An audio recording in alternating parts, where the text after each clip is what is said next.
UPI സേവനങ്ങളിൽ പുതിയ മാറ്റങ്ങൾ വന്നിരിക്കുകയാണ്. ഇനി പണം അയക്കാനും സ്വീകരിക്കാനും കൂടുതൽ വേഗത്തിൽ സാധ്യമാകുന്നതായിരിക്കും. അടുത്ത മാറ്റങ്ങൾ ഓഗസ്റ്റ് മാസത്തോടെ UPI ഇടപാടുകളിൽ വരുന്നതുമായിരിക്കും. UPI സേവനങ്ങൾ മെച്ചപ്പെടുത്തുന്നതിന്റെ ഭാഗമായിട്ടാണ് national payment corporation of India ഈ അപ്ഡേറ്റുകൾ കൊണ്ടുവരുന്നത്. ഓൺലൈൻ പണമിടപാടുകൾ വേഗത്തിലാക്കുന്നതിന് വേണ്ടിയാണ് ഈ പുതിയ മാറ്റങ്ങൾ. പണമിടപാടുകൾ പൂർത്തീകരിക്കാൻ 30 സെക്കൻഡ് സമയമാണ് എടുക്കാറ്. ഇനി അത് 15 സെക്കൻഡുകളായി കുറയും. ട്രാൻസാക്ഷൻ സ്റ്റാറ്റസ് പരിശോധിക്കാൻ വേണ്ട സമയം 30 സെക്കൻഡിൽ നിന്നും 10 സെക്കൻഡായി കുറച്ചിട്ടുണ്ട്. ട്രാൻസാക്ഷൻ റിവേഴ്സിലും ഇനി മുതൽ 10 സെക്കൻഡിനുള്ളിൽ സാധ്യമാകുന്നതായിരിക്കും. നേരത്തെ ഈ സേവനത്തിന് 30 സെക്കൻഡ് സമയം ആവശ്യമായി വേണ്ടിയിരുന്നു. അക്കൗണ്ട് അടിസ്ഥാനത്തിലുള്ള ഇടപാടുകളുടെ ദൈർഘ്യം 15 സെക്കൻഡിൽ നിന്നും 10 സെക്കൻഡുകളായി കുറച്ചിട്ടുണ്ട്. കൂടാതെ ആഗസ്റ്റ് മാസം മുതൽ വേറെയും ചില മാറ്റങ്ങൾ വരാൻ പോകുകയാണ്.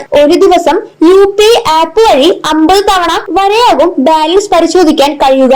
രാജ്യത്തെ ഓൺലൈൻ പണമിടപാടുകൾ കൂടുതൽ സുരക്ഷിതമാക്കുന്നതിന് വേണ്ടിയാണ് ഈ പുതിയ മാറ്റങ്ങൾ കൊണ്ടുവരാൻ പോകുന്നത്. കൂടാതെ ഓട്ടോ പേ മാൻഡേറ്റിൽ ഒരു തവണ ഇടപാടിന് ശ്രമിച്ച് പരാജയപ്പെട്ടാൽ വീണ്ടും 3 തവണ കൂടി മാത്രമേ ശ്രമിക്കാൻ കഴിയുകയുള്ളൂ. പീക്കല്ലാത്ത സമയങ്ങളിൽ മാത്രമാണ് ഓട്ടോ പേയ്മെന്റിനായി ശ്രമിക്കാൻ സാധിക്കുക. ഉപഭോക്താവിന്റെ മൊബൈൽ ഫോൺ നമ്പറുമായി ബന്ധിപ്പിച്ച എല്ലാ ബാങ്ക് അക്കൗണ്ടുകളും UPI ആപ്പിലൂടെ കാണാൻ കഴിയുന്നതുമായിരിക്കും. ഒരു ദിവസം പരമാവധി 25 തവണയാണ് ഇത് നോക്കാൻ സാധിക്കുകയുള്ളൂ. ബാലൻസ് നോക്കുന്നതിൽ നിയന്ത്രണം കൊണ്ടുവന്നത് കച്ചവടക്കാർക്കും ഇടയ്ക്ക് ബാലൻസ് പരിശോധിക്കുന്നവർക്കും പ്രതികൂലമായി തന്നെ ബാധിക്കുന്നതാണ്. ഒരു ദിവസം 50-ൽ കൂടുതൽ ബാലൻസ് പരിശോധിക്കാൻ സാധിക്കുന്നതല്ല.